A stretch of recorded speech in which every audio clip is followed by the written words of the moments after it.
अध्याय 45 शल्या विशल्या महात्म्य वर्णन। ओम नमो नर्मदाय श्री मार्कंडेय उवाच ततो गच्छेत महाभाग रेवा शल्या विशल्यो हो तत्र स्नात्वा दिवं याति फलं यज्ञेश्वराज्ञया। मुनिश्रेष्ठ श्री मार्कंडेय वदले, हे महाभाग, त्यानंतर श्री नर्मदातील शल्या व विशल्या तीर्थांवर जावे। तिथे स्नान केल्यावर मनुष्य स्वर्गात जातो, हे यज्ञेश्वराच्या आज्ञेचे फल आहे। तिथे अत्युत्तम यज्ञेश्वर व धूपेश्वरलिंग आहे, ते सिद्धी व मोक्षदायी आहे, ते मानवास दृष्टिगोचर नाही। हे भरतवंशोत्पन्न राजा, तिथे तिलोदक आणि अन्नदानाने जोपर्यंत चंद्र सूर्य व नक्षत्र आहेत तोपर्यंत पितर तृप्त राहतात। पौर्णिमा सोमवार व्यतिपात तसेच संक्रांतीला जो दान करतो त्याचे पुण्यफल ऐका। भरतने पूर्वकाळात तिथे जसा अश्वमेध यज्ञ केला तसा मी तुम्हाला यावेळी सांगतो। हे कौंतेय ऐका। हे राजा, सूर्यवंशात भरत राजा होता। महाराज, तो सर्व पृथ्वी तलावर राज्य करत होता।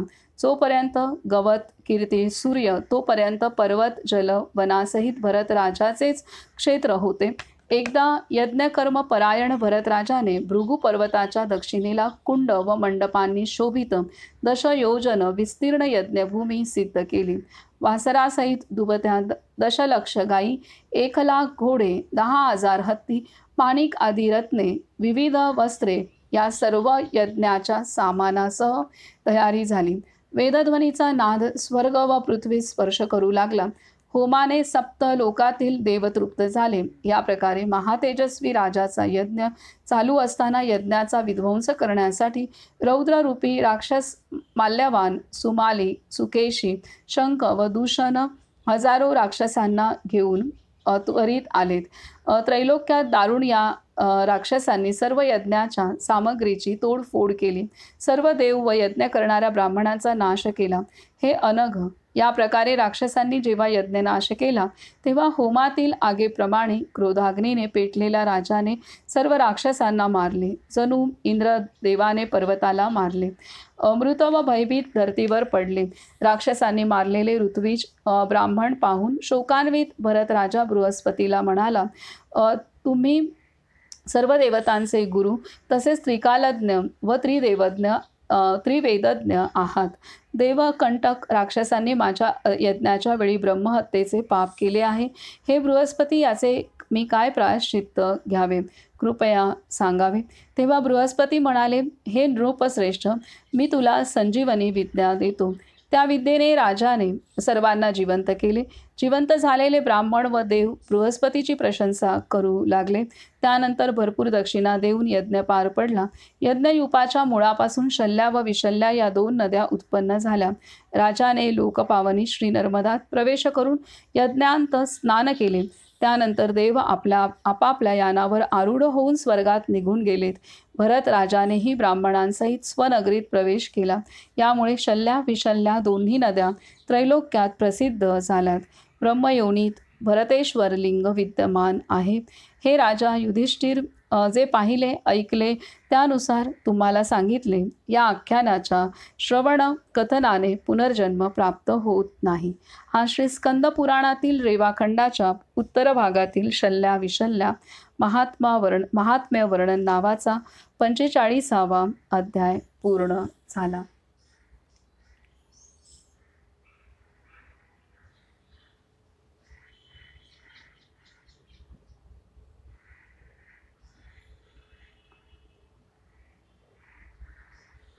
You're muted because a lot of people are on this call.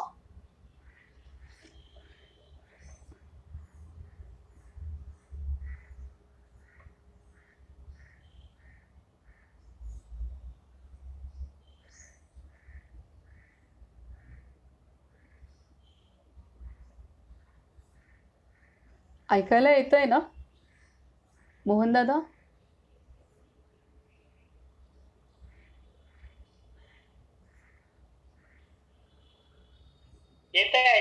येतंय ना? हा, इथे काहीतरी नेटवर्क प्रॉब्लेम दाखवला त्यामुळे विचारलं। ठीक आहे, ठीक आहे।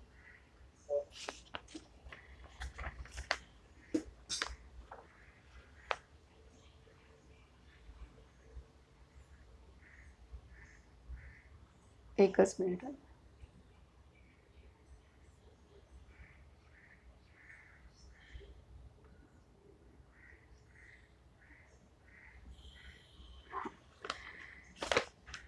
तर हा राजा भरत यांच्या संदर्भातला राजा भरत यांच्या संदर्भातील हा अध्याय आहे. आणि त्यांनी यज्ञ केला आणि त्यावेळेला शल्या विशल्या नदी तिथनं उगम झालेल्या आहेत. या यज्ञातनं निर्माण झालेल्या आहेत असं इथे आहे. आता पुढील अध्याय आहे अध्याय 46 भृगु पर्वत महिमा वर्णन. ओम नमो नर्मदाय. युधिष्ठिर उवाच भृगुं पतन्ति ये शूराः काम गतिं प्राप्नुवन्ति ते श्रोतुमिच्छाम्यहं त्वेतत् कथयस्व महामुने. राजा युधिष्ठिरने विचारले, हे महामुनी, भृगूच्या वर चढून जे शूर खाली पडतात त्यांना काय गती मिळते हे मी ऐकू इच्छितो. आपण कृपया कथन करावे. मुनिश्रेष्ठ श्री मार्कंडेय वदले, हे राजा, अनशन भृगुपात व गायींसाठी युद्ध करताना जे शूर प्राण सोडतात त्यांना जी गती मिळते त्यासंबंधी मी सांगतो. हे भरतवंशोत्पन्न राजा, त्यांच्यासाठी वेगवेगळी निवासस्थाने आहेत व त्यांची कामे 24 करोड व 27 आहेत.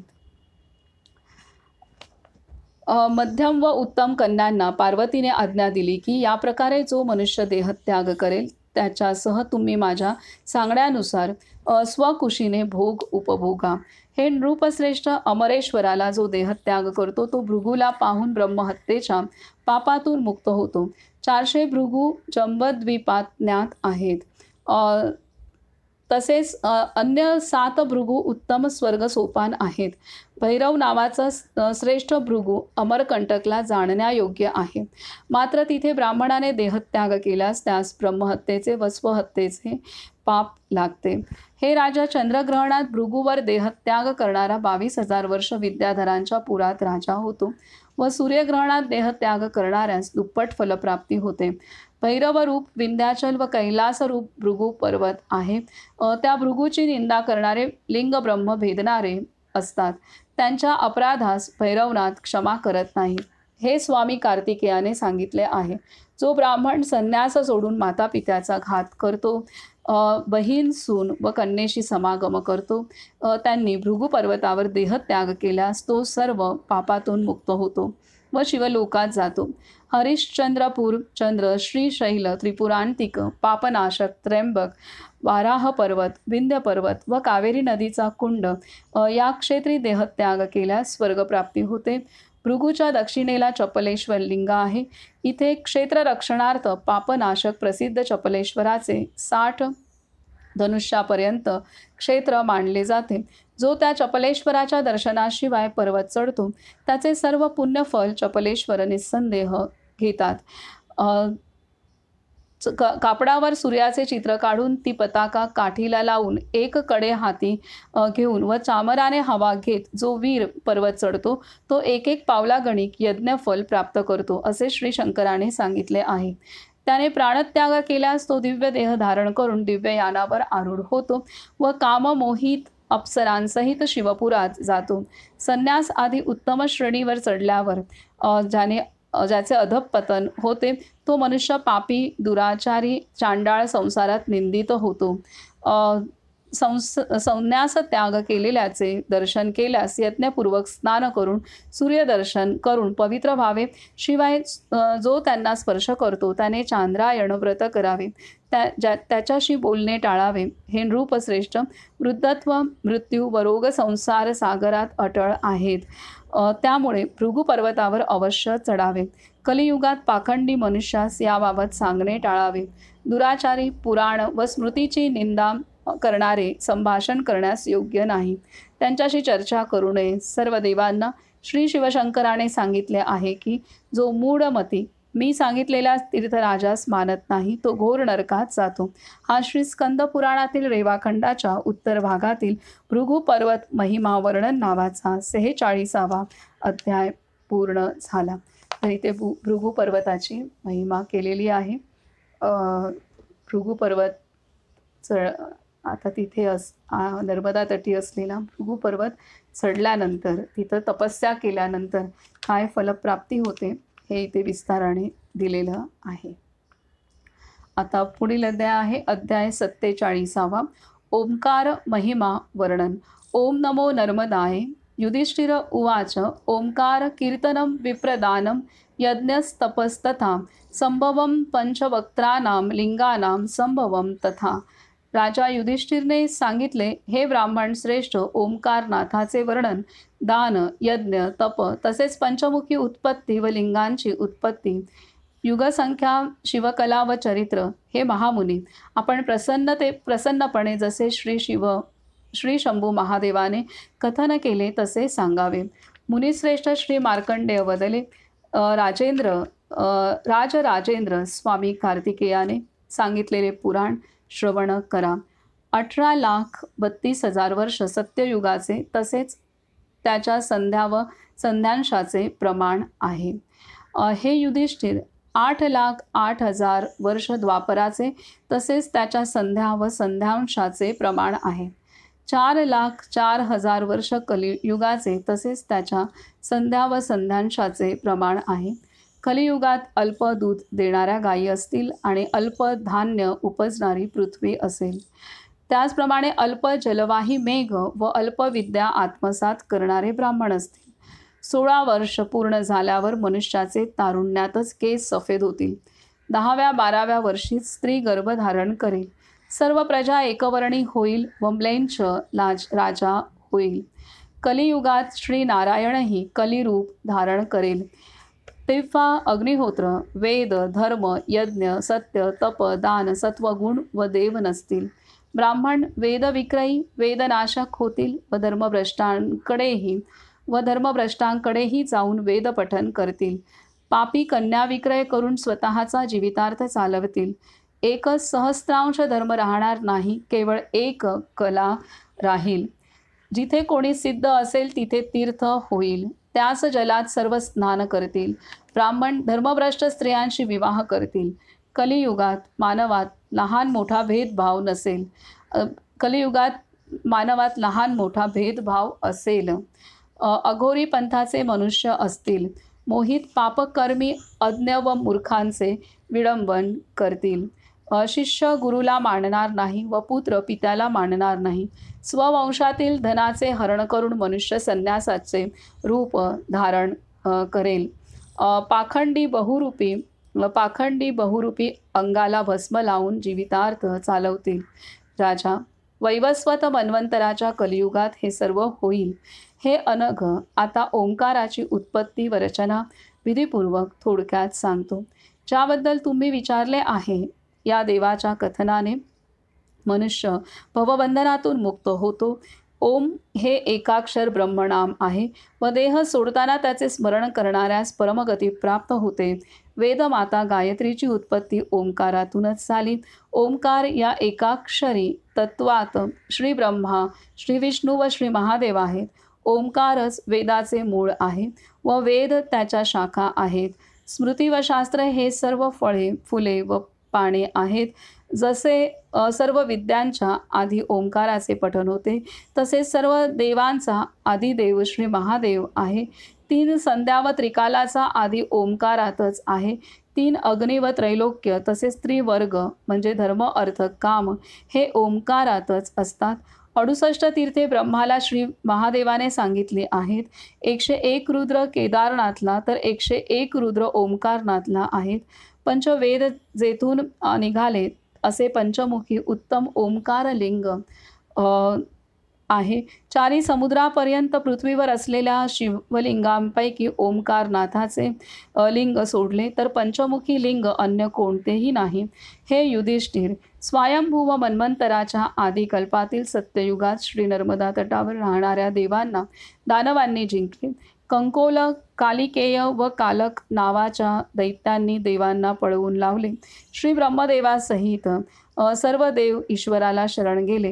हे भरतवंशोत्पन्न राजा, तेव्हा बृहस्पती श्री ब्रह्मदेवाला म्हणाले, आपण दानवांचा नाश करणारा महाभयानक यज्ञ करा. बृहस्पतीने सांगितले, दानवांच्या भयाने मला सर्व मंत्रांचे विस्मरण झाले आहे. हे राजा, त्या कालावधीत 7 पाताळ फाडून ओंकारपूर्वक भूर्भुव स्वहा उच्चारत पर्वतातून महाप्रलयंकारी अग्निप्रमाणे ज्वलंत एक लिंग वर आले. करोडो सूर्यासम तेजस्वी, हजारो ज्वाळांनी व्याप्त, आदी मध्य अंतरहित श्रेष्ठ लिंग कधी दृष्टीस पडले नव्हते. तेच लिंगरूप श्री शिवशंभू धर्म अर्थ काम व मोक्ष चार वेद वेदांग व शास्त्रांसहित संसाराची रचना करणाऱ्या श्री ब्रह्मदेवाला वदले. श्री ब्रह्मा, लोकशांतीसाठी सौम्य यज्ञ तुम्ही स्वेच्छापूर्वक करा. मी तुम्हाला वेद दिले आहेत.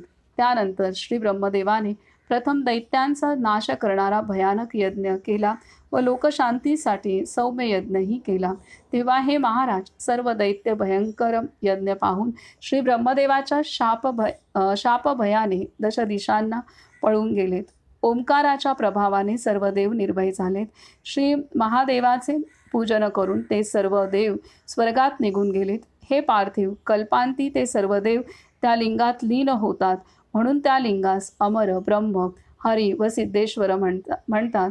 पिंगलेश्वर, सूर्य, पितृश्वर, चंद्र, 6 अंग, पद व क्रमसहित 3 वेद तिथे सिद्ध झालेत. म्हणून सर्व सिद्धिदायी या लिंगास सिद्धेश्वर म्हणतात. पर्वताच्या वर करोडो शिवलिंगांनी युक्त हे लिंग आहे.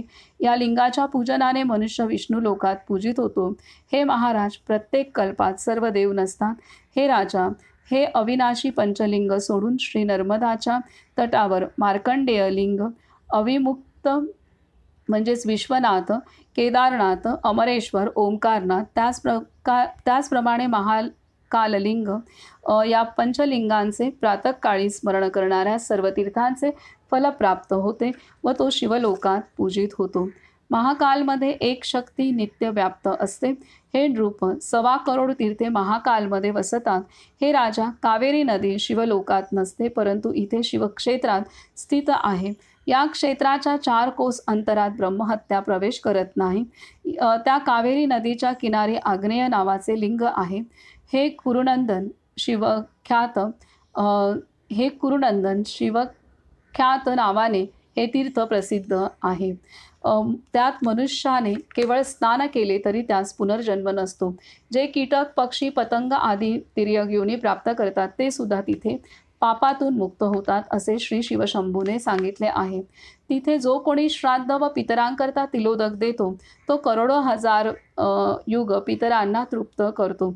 सर्व लिंगात जे दिव्यलिंग आहे ते इथे आहे.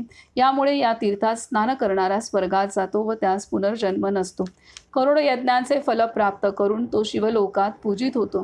हे राजा, 8 करोड तीर्थ केदारनाथला आहेत. त्या केदारनाथचे दर्शन, पूजन व स्पर्शाने मनुष्यास मोक्षफल प्राप्त होते व केदारनाथाचे चरणोदक प्राशन केल्याने पुनर्जन्म मिळत नाही. अहोरात्र व्रतधारीने केवळ दूध सेवन केल्यास त्या ब्रह्मचारीच्या पोटात 6 महिन्यात एक लिंग उत्पन्न होते. केदारनाथच्या केवळ दर्शनाने तो शिवलोकात पूजित होतो. काशी त्रैलोक्यात महापुण्यक्षेत्र म्हणून प्रसिद्ध आहे. ती पुरी अंतरिक्षात असून इहलोकाच्या बाहेर आहे. काशी क्षेत्राच्या 5 कोस अंतरात 4 बाजूने ब्रह्महत्या प्रवेश करू शकत नाही. हे भरतवंशोत्पन्न राजा, तिथे 28 करोड शिवलिंग आहेत. गंगा व वरुणात यथोचित स्नान करून सर्व पापमुक्त झालेला मनुष्य देवांप्रमाणे स्वर्गात आनंद अनुभवतो. त्या क्षेत्री जो शिवाचे ध्यान करून देहत्याग करतो तो स्वतःच्या 1000 कुळांचा उद्धार करून शिवलोकात जातो. त्या क्षेत्री केलेले दान अगणित असते. तिलोदकाने पितर अक्षय प्रसन्न राहतात. तिथे प्राण सोडणारा त्रिशूळधारी त्रिनेत्र शिवाचा सेवक होतो. अविमुक्त म्हणजेच विश्वनाथ लिंगाच्या स्पर्शाने मुक्ती मिळते. तिथे काशीपुरीत निसंशय 3 कला आहेत. तसेच गंगासागर संगमात 4 कला सांगितल्या आहेत. जिथे 1000 मुखाने गंगाने सागरात प्रवेश केला तिथे स्नान, डुबकी, जलसेवन, पिंडदान व तर्पणाने पितरांसहित मनुष्य शिवपुरात जातो. सप्तपातालात राहणारे एक काल रुद्रलिंग आहे. ते हाटकेश्वर मानावे. ते लिंग मानव पाहू शकत नाही. ते देव व सिद्धांनी सेवित असून देव व दैत्यांनी पूजिले जाते. दुसरे गंगेश्वर, तिसरे सागरेश्वर व चौथे शूलपाणी. याच 4 कला आहेत. शिवाय इच्छारूप धारण करणारे ओंकारनाथ महेश्वराला सोडून समुद्रापर्यंत 5 कला असलेला अन्य रुद्र नाही.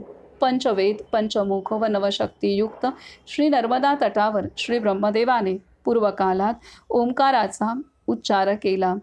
यामुळे या पुण्य इहलोकात त्रैलोक्यात पूजलेले ओंकारच आहेत. पंचवेद पंचमुख व नवशक्तियुक्त श्री नर्मदा तटावर श्री महादेवाने पूर्वकालात ओंकाराचा उच्चार केला. यामुळे या पुण्य इहलोकात त्रैलोक्यात पूजलेले ओंकारच आहेत. त्याच्या पश्चिममुखास सद्योजात म्हणतात, जे शंख कुंद व चंद्रमा समान सफेद आहेत. त्यातून ऋग्वेद निघाला, ज्याची अधिदेवता श्री ब्रह्मदेव आहेत.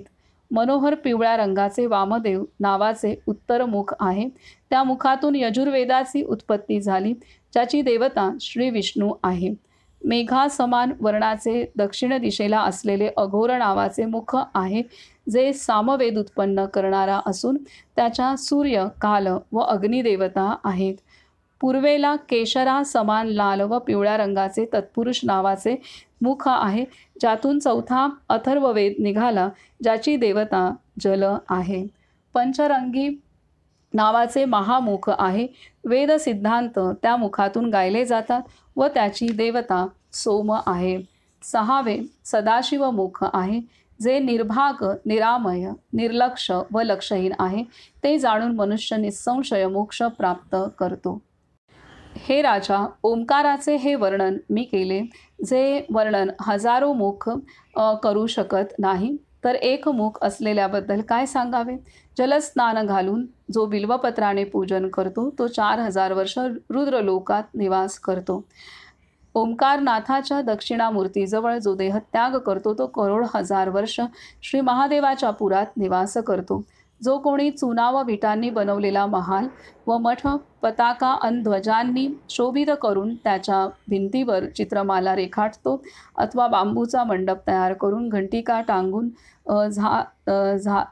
झालरवाल्या पंचरंगी उत्तम कपड्याने शोभित करतो, अथवा पंचामृताने स्नान घालून चंदन अगर केशराने लेपन करतो, तसेच अनेक प्रकारच्या कपड्यांनी मूर्ती लपेटून सोने मोती रत्नांनी पूजन करून तुपासहित गुग्गुळ जाळतो. शिवाय घंटा वाजवत दिव्याने आरती करतो. मृदंग नगारा वेणू विणा वाजवून गीत गायन करतो. शिंग शंख झांज मंजिरा आदी वाद्ये वाजवतो. याशिवाय व्यजन गडू छत्र चामर ध्वज दंडक सोने अन्न जमीन घर गाव नगर आदी यथाशक्ती अर्पण करतो. त्याच्या दानाचे फल अगणित असते. चंद्र सूर्यग्रहणात सिद्धेश्वर व ओंकारनाथाला ध्वजांनी चौफेर घेरल्यास त्याचे पुण्यफल ऐका. राजा, त्या वाऱ्यावर फडकणाऱ्या कपड्यावर जितके धागे आहेत, तितके हजार युग तो शिवलोकात निवास करतो. सर्व कार्यांनी युक्त करोडो हजार युग तो ब्रह्मा विष्णू शिवलोकात निवास करतो. राजा, तुम्हाला ओंकाराच्या उत्पत्ती व लक्षणांसंबंधी कथन केले. आता श्री ब्रह्मदेवाने ओंकाराचे जे स्तोत्र म्हटले ते तुम्ही ऐका.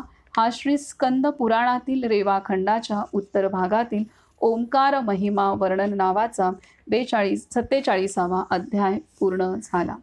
तर इथे ओंकारेश्वर लिंग कसं निर्माण झालं आणि त्याची त्या संदर्भात दिलेलं आहे. तिथे स्वतः श्री शिवशंकरांनी ओंकाराचा नाद केलेला आहे आणि असं हे त्यामुळे हे अमर अविनाशी असं लिंग आहे आणि सर्व लिंग यामध्ये समाविष्ट होतात. त्याचबरोबरीने अन्य तीर्थक्षेत्र जी आहेत, केदारनाथ, त्यानंतर काशी विश्वेश्वर, इथं किती शिवलिंग आहेत, त्यांचं महत्त्व हे सुद्धा या अध्यायात वर्णन केलेलं आहे.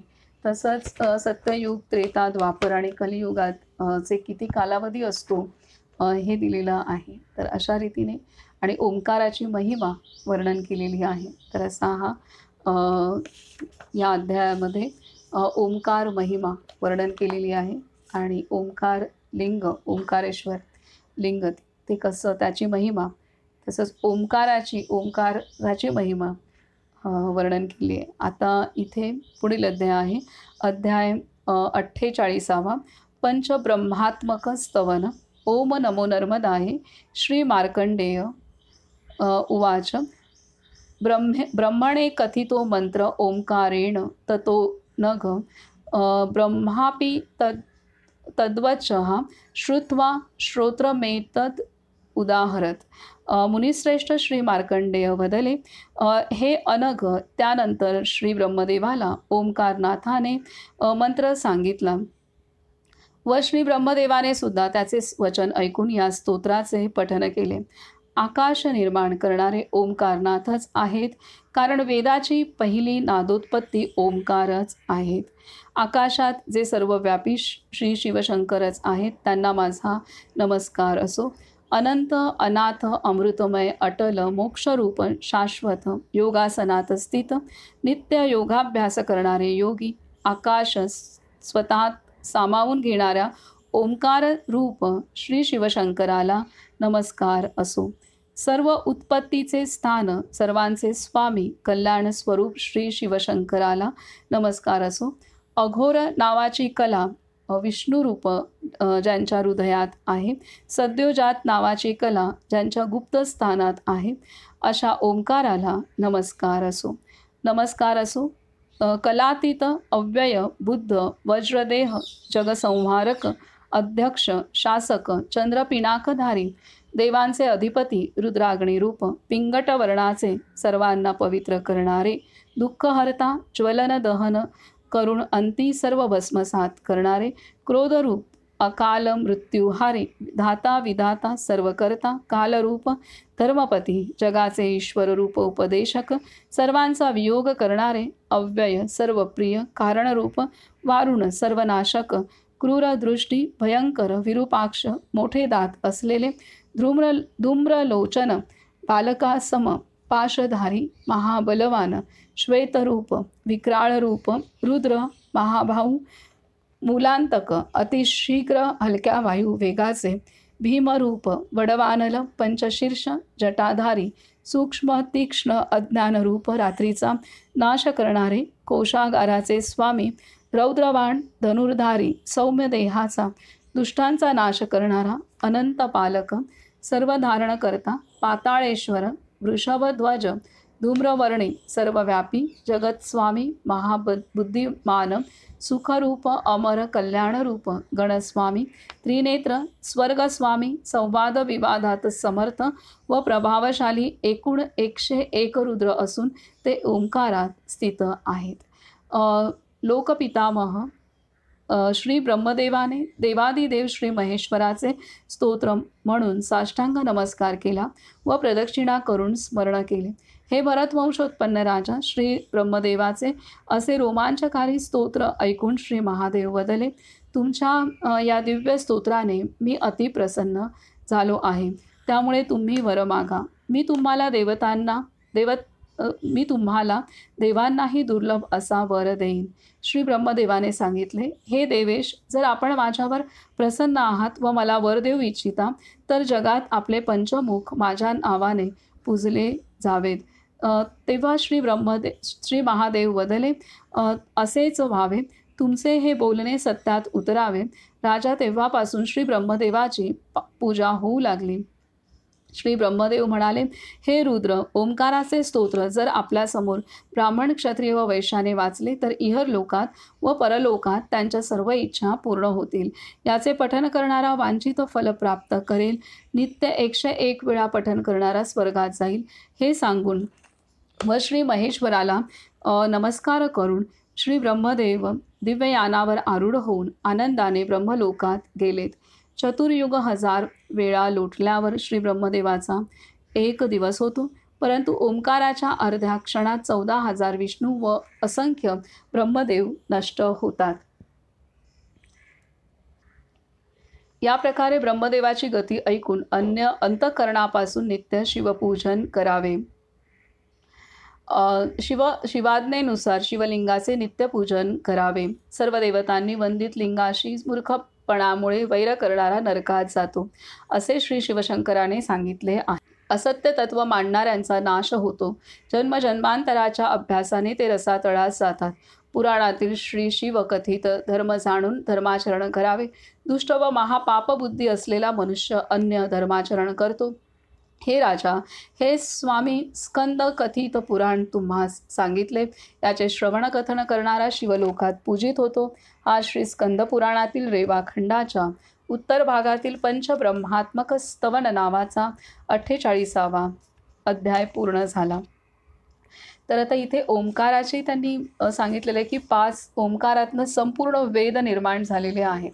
तर त्यांचे वेद जे चतुर्वेद आणि 5वं इथे त्यांनी दिलेले आहेत की 5 मुख आहेत आणि त्यातून वेद निर्माण झालेले आहेत आणि त्या मुखांची जी नावं पण दिलेली आहेत आणि कोणत्या मुखातून कोणता वेद निर्माण झाला हे दिलेलं आहे. तर त्यांची देवतासुद्धा दिलेली आहे. तर हे असं हे ओंकार आहे आणि इथे आता आधीच्या अध्यायात दिलेलं आहे की पंचवेद पंचमुख व नवशक्तियुक्त श्री नर्मदा तटावर श्री महादेवाने पूर्वकालात ओंकाराचा उच्चार केला. यामुळे या पुण्य इहलोकात त्रैलोक्यात पूजलेले ओंकारच आहेत. त्याच्या पश्चिममुखास सद्योजात म्हणतात, जे शंख कुंद व चंद्रासमान सफेद आहे. त्यातून ऋग्वेद निघाला, ज्याची अधिदेवता श्री ब्रह्मदेव आहेत. मनोहर पिवळ्या रंगाचे वामदेव नावाचे उत्तर मुख आहेत. त्या मुखातून यजुर्वेदाची उत्पत्ती झाली, ज्याची देवता श्री विष्णू आहे. मेघासमान वर्णाचे दक्षिण दिशेला असलेले अघोर नावाचे मुख आहे, जे सामवेद उत्पन्न करणारा असून त्याच्या सूर्य काल व अग्निदेवता आहे. पूर्वेला केशरा समान लाल व पिवळ्या रंगाचे तत्पुरुष नावाचे मुख आहे, ज्यातून चौथा अथर्ववेद निघाला, ज्याची देवता जल आहे. पंचरंगी ईशान नावाचे महामुख आहे. वेद सिद्धांत त्या मुखातून गायले जातात व त्याची देवता सोम आहे. 6वे सदाशिव मुख आहे, जो निर्भाग निरामय निर्लक्ष व लक्षहीन आहे. 6वे सदाशिव मुख आहे, जे निर्भाग निरामय निर्लक्ष व लक्षहीन आहे. ते जाणून मनुष्य निसंशय मोक्ष प्राप्त करतो. तर हे असे हे पंचमुख आहे. 6वं मुख आहे ते निर्भाग आहे, निरामय निर्लक्ष लक्षहीन आहे. त्यामुळे पंचमुख इथे दिलं आहे की पंचवेद पंचमुख व नवशक्तियुक्त श्री नर्मदा तटावर श्री महादेवाने पूर्वकालात ओंकाराचा उच्चार केला. तर असं हे कसे वेदांची निर्मिती झालेली आहे. ह्या महादेवाने जे ओंकाराचं उच्चारण केलं तर त्यात आणि त्या उच्चारण केलं, यामुळे या पुण्यलोकात त्रैलोक्यात पूजलेले ओंकारच आहेत. आणि मग त्या वेळेला असं हे दिलेलं आहे, गूढ आहे सर्व, परंतु ओंकाराची उच्चारण केलं आणि तिथे पंचमुखातून हे 5 वेद 4 वेद आणि वेद सिद्धांत हे निर्माण झालेले आहेत. आणि इथे ब्रह्मदेवाने ओंकाराचं महती वर्णन केली, स्तवन केलं आणि त्याचं फलश्रुती म्हणून वरदान मागायला शिवशंकरांनी सांगितलं. त्यावेळेला ही मुख इथे दिलेलं आहे की ब्रह्मदेवाने ती मुख हे त्यांनी इथे दिलेलं आहे की आपण ते वरदान ऐकूया. तर हे ब्रह्मदेवाने श्री ब्रह्मदेवाला ओंकारनाथाने मंत्र सांगितला व श्री ब्रह्मदेवाने सुद्धा त्याचे वचन ऐकून या स्तोत्राचे पठन केले. तर आता ब्रह्मदेवाने ओंकार हा जो मंत्र आहे, ओंकारनाथाने मंत्र सांगितला. ओंकाराचा मंत्र श्री ब्रह्मदेवाला ओंकारनाथाने मंत्र सांगितला व श्री ब्रह्मदेवाने सुद्धा त्याचे वचन ऐकून या स्तोत्राचे पठन केले. ओंकाराची स्तुती केलेली आहे आणि ती ब्रह्मदेवाने केली आणि त्यामुळे इथे सांगतायत की श्री ब्रह्मदेवाचे असे रोमांचकारी स्तोत्र ऐकून श्री महादेव बदले. तुमच्या या दिव्य स्तोत्राने मी अतिप्रसन्न झालो आहे, त्यामुळे तुम्ही वर मागा, मी तुम्हाला देवांनाही दुर्लभ असा वर निस्संदेह देईन. श्री ब्रह्मदेवाने सांगितले, हे देवेश, जर आपण माझ्यावर प्रसन्न आहात व मला वर देऊ इच्छिता तर जगात आपले पंचमुख माझ्या नावाने पूजिले जावेत. तेव्हा श्री ब्रह्मदेव बदले, असेच व्हावे, तुमचे हे बोलणे सत्यात उतरावे. त्यामुळे ब्रह्मदेवाला हे पंचमुख इथे दिलं आहे काय की जगात आपले पंचमुख माझ्या नावाने पूजले जावेत. तर त्यामुळे आता ब्रह्मदेवाला जी मुख दाखवली जातात तर ते ही मुख आहेत जी शिवशंकराची 4 वेद आणि वेद सिद्धांत ज्यातनं निर्माण झालेले असे हे पंचमुख ब्रह्मदेवाच्या नावाने पूजले जावेत असं ब्रह्मदेवाने वर मागितलेला आहे. तर हे असं हे गूढ अनेक रहस्य उलगडणारं आहे. आपल्याला अध्याय शिकायला मिळाले की यामध्ये वेदांची निर्मिती कशी झाली. ओंकाराचा नाद भगवंताने केला आणि त्यातून वेदांची निर्मिती झालेली आहे. वेदसिद्धांत यांची निर्मिती झाली. हे इथे आपल्याला विस्ताराने इथे दिलेलं आहे. सर्व गूढ आहे या सर्व काही, परंतु आपल्याला थोडंसं तरी निदान असं घडलंय एवढं आपल्याला एवढं म्हणजे हे पण समजणं किंवा ऐकायला मिळणं, शिकायला मिळणं हे पण आपलं खूप मोठं भाग्य आहे.